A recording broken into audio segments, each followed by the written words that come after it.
West Coast was a legitimate threat to East Coast hip hop. The West Coast folks are selling many more records. This moment is where we start to see this intercoastal battle. Puff realized that now hip hop is war. We fighting for number one. We playing real dirty. And a lot of people got hurt.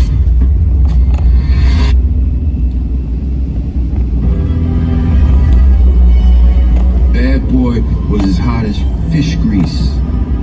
He couldn't be touched, but more money, more problems, right?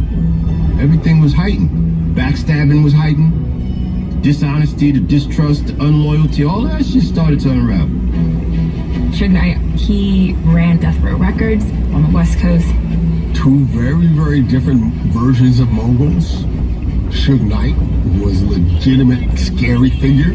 Suge Knight goes back to jail. Knight had been on probation for a 1992 assault and battery. And Sean Combs, who felt a little bit more cuddly to people, right? The East Coast, West Coast beef at that time took on epic proportions. And the two stars that we think about in that moment, who represent these two very different coasts, are really Notorious B.I.G. and Tupac Shakur. Tupac was a megastar, rapper, icon. What a lot of people don't realize is that Death Row was trying to set up Death Row East. They really thought they could come and take New York. And they tried. It's unsettling to watch this Tupac video, knowing a short time later what would happen. We're coming to the East Coast to overthrow the government y'all got right now, which is Bad Boy. Believe in Death Row East. Believe in that, for real. That was a bold move. The feud was so bad at that time that you might be in trouble throwing up the W on the East Coast. I could have been a casualty of the East Coast, West Coast beef. I came up in the music industry as a concert promoter. And one night I was at a place called PJ's up in Harlem. Some cat comes in promoting Death Row East. He has these bright white t-shirts and he's giving them away. And I was like, okay, I like that. Let me get one. And I threw it on. Later, we're going downtown. I'm with Lance Calfee, who is my security. We get to the club, me and my Death Row East t-shirt. It was packed. An hour later, I come out of the club. We go across the street to my Jeep. We get in, I'm in the driver's seat, and Puffy pulls up in a sports car. He's in the passenger seat. And then he said to me, "What's up, bitch?" I said, "Puff, man, I don't want nothing to do with you, man. Keep your drama to yourself." I really tried to de-escalate the situation. He said, "Nah, you a bitch." He aligned his beef with Suge Knight and Death Row and the West Coast with that t-shirt. So it's like, how dare you jump to the other side? How dare you promote Death Row? And we proceed down the block. His car veers over and cuts me off and forces me into an island. Lance and I both jumped out of the car. A shot blasted off. Lance yells, "Gun, gun!" And I don't know who shot it. I leap over the island and now it's a car chase. And I'm fighting for my life at this point. All I know is that I need to get away. And so I'm driving, I'm going down a one-way streets. I'm on the sidewalk at one point. It's a high-speed chase through Manhattan.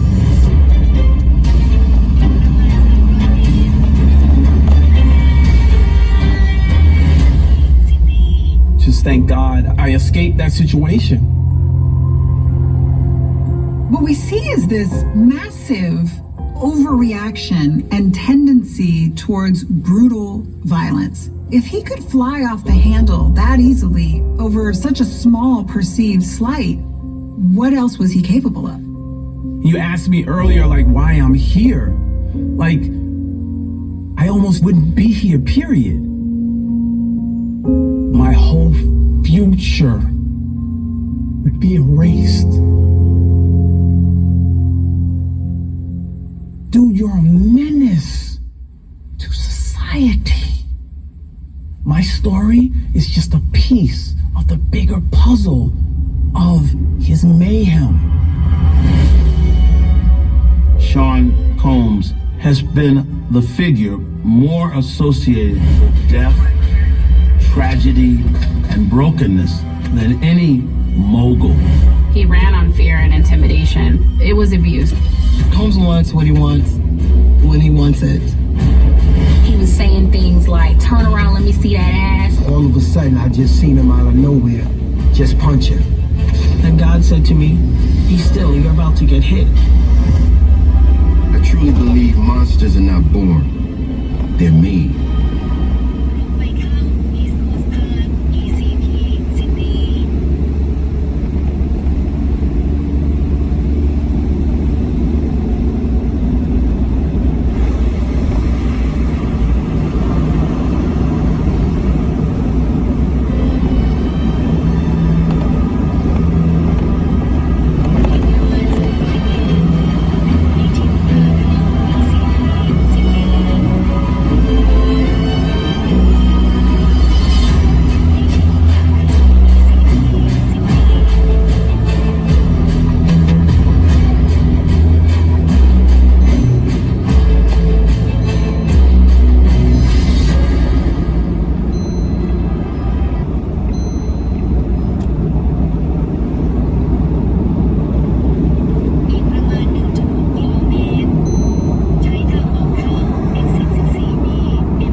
Last 6 months, hip-hop probably lost its 2 biggest stars.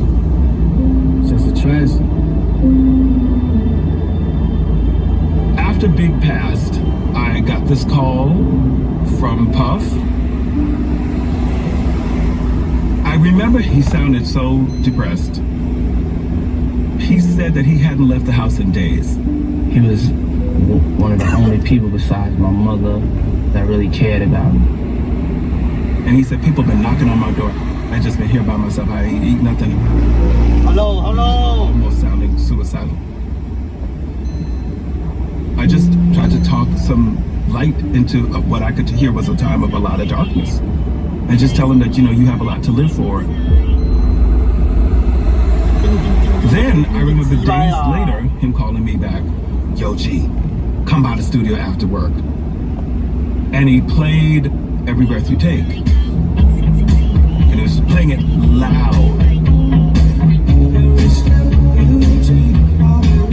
He was just into it and just played it and kept playing and dancing to it. And I remember him asking me, what do you think? What do you think? Do you think people would rock to this? I didn't know what to say. Because, you know, Every Breath You Take was so white pop. I couldn't hear it or couldn't envision it at the time. But I'm glad to see that his creative juices were flowing again. And then I'll Be Missing You was huge.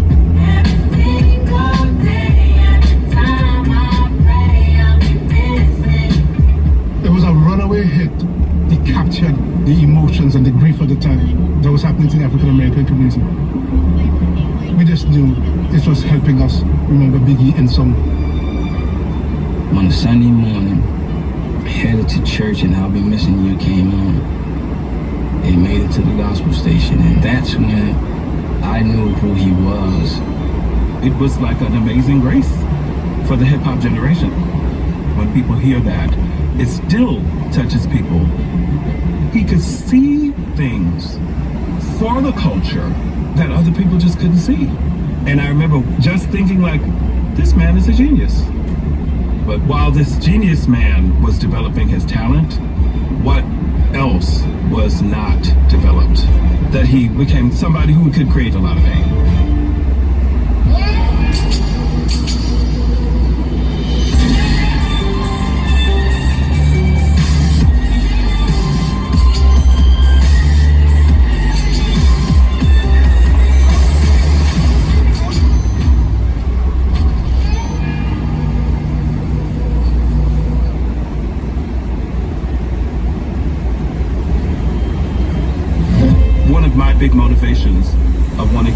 at this. It's one of those situations where you just have no idea in real time that you're working with somebody that ends up changing the world.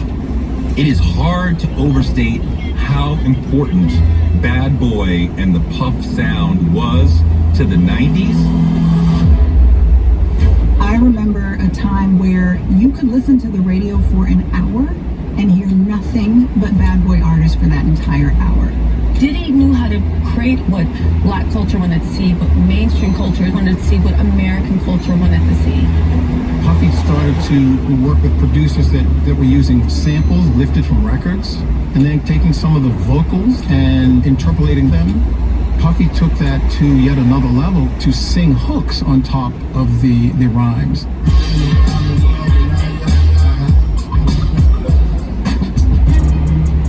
I feel like Combs and crew were just throwing things against the wall and everything was sticking. He was having a relationship with product and audiences from the beginning, but nobody really could see that until the empire got so big. There's like, oh, this is what he's been trying to do all this time. It was interesting to see Puffy move into other areas other than music. It was just inevitable for the clothing to be next. Call it urban high fashion. It becomes part the look of the European clothes to the urban style, which is a little bit loose, a little bit baggy, a little bit more, has a better fit to it. Sean John was incredibly successful. You saw it go from it's just worn on artists to it's worn by influential people in the cultural scene to like a dad in Missouri who's got a Sean John shirt. Could he name any Puff Daddy record? No. But he knows who Puff is, and he's rocking the Sean John. The clothing brand now at this point transcends the music, and it becomes part of this mythology that Sean Combs begins to build. I remember going with him to Macy's and we were up in the boardroom with all the executives and they treated him like he was Ralph Lauren. He was a king. There was nobody in New York City that Diddy could not get in touch with. We used to call him Puff the Magic Dragon. And we said that with love. He was so much fun. He threw the best parties. I remember seeing celebrities just let their hair down. I remember seeing Mary J. Blige, Ashton. I mean, it was Gatsby-esque. It was like in the movies. They were huge. And part of Sean's move with the parties is not just a party for party's sake, but really to embellish who he is in the culture. Who can come Sean Combs' white party in the Hamptons? It speaks more to a new black money. It carried a different kind of cachet. What we heard, even at the time that they were taking place, was there was a lot of debauchery. Puffy would have women laid out and have food on their bodies. These are things that were photographed and publicized and just viewed as kind of grand and opulent. I started blogging in the early 2000s. I started getting reports about the type of things that would happen at these parties. I was hearing about illicit drugs. I was hearing about sexual escapades. I always have decisions to make about stories. And for a long time, when it came to things pertaining to Diddy, I wouldn't run certain things because I feared retribution. He felt and seemed like he was invincible. I mean, I work like 20 hours a day, and I feel as a young black man, if anything I put my mind to, I could do. Whatever I put into it, I'm gonna get out of it. And I put 150, 200% into anything I do, always. Diddy really personified black excellence and authenticity. He was succeeding and he was doing it in an authentically black way. So he was really someone that a lot of us looked up to. But with money, he got more gangster. He got meaner. He got more no nonsense. He couldn't let the foot off nobody's neck. His foot got harder on necks. Because he knew, yo, if I slip 1 inch, if I show 1 inch of weakness, he gonna take it from me.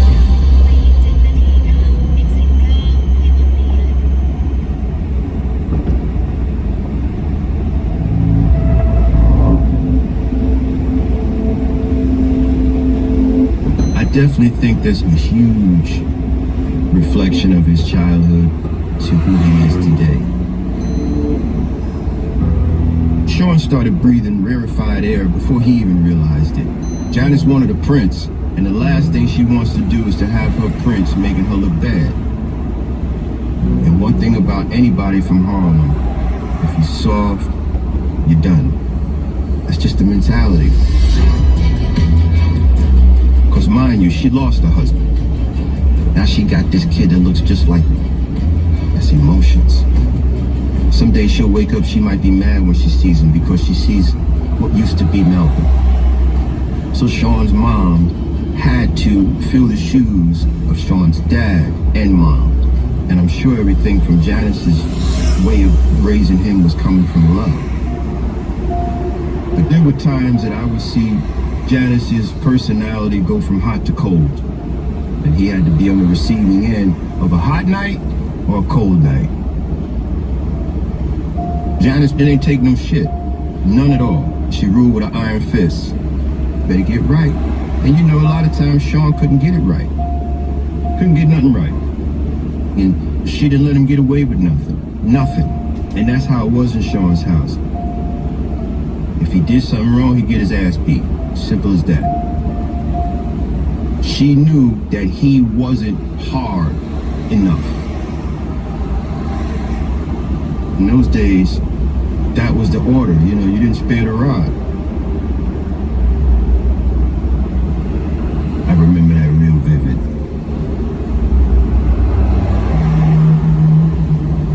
Especially if you don't know if the punishment really fits the crime. Wasn't my place to say whether it was enough, but to me, no. It didn't seem necessary at times. So he's learning how to be a wolf the hard way. For him, it wasn't as easy. It took a while for him to become his wolf. God damn, when he became a wolf, there was no turning back.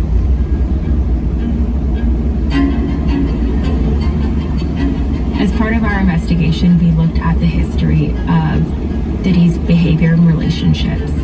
We have found that there has been a clear pattern of abuse since the beginning, since he was a teenager. I noticed how he interacted with his girls, and it was way different than I interacted with my girls. It was more physical. It was more self-esteem lowering. It was a lot of insecurity. It was a lot of who you dealing with. I heard you was here. I don't like that. You know, a lot of girls got thrown out the car. Sometimes I would drive his girlfriends home to wherever they live because they had a fight. So, you know, I was the go-to. I was the, Timmy, what's wrong with him? It just never seemed to get better with him and relationships. One of Combs' first public relationships was with Misa Hilton, who also grew up in the Mount Vernon area and was a teenager when they started dating. Any girl that's with Sean has to be fixed to his specs. Sean looked at Misa as his blank canvas, like, oh my God, your dog, I can fix it. It was his project. So Misa became somebody in the game. When you think of the most classic, iconic 90s looks, Misa Hilton was behind them. She was a visionary in her own right, creating some of the best known looks for Little Kim. She really created the mold of what an artist at that time looked like. My sister Sonia and Misa were close friends. I heard that Puff was putting his hands on Misa in 88, 89. So at that time I heard a few occasions he was physical with Misa. They fight all the time. They argue like cats and dogs. And yeah, I definitely seen them put hands on each other. I remember when Misa was pregnant, Sean was in his early 20s. This dude is a millionaire now. He's not even 25 years old, he got millions of dollars. They might have broke up 15 times in a week. They just break up, back together, break up, back together. And here's Sean, fear is kicking in him. I'm about to be a father. I gotta hustle harder now. I gotta hustle so hard. I got this kid on the way.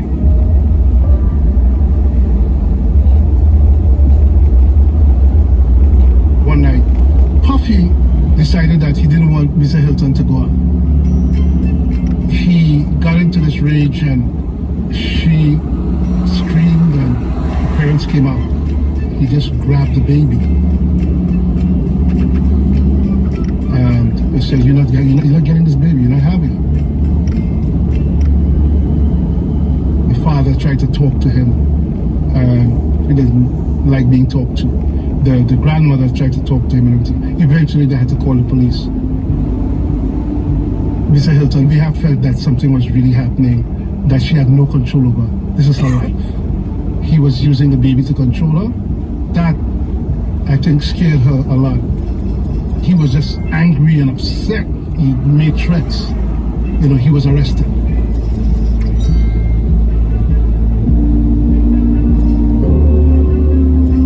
She endured a whole lot. His mercurial temper. She was one of the few people who got to understand that type of rage, who he was. There was a monster that came out of him that nobody knew about.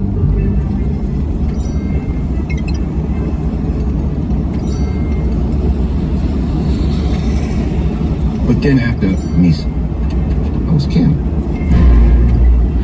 Kim Porter was a model, sometime actor, great smile. One of those girls that's just like so pretty.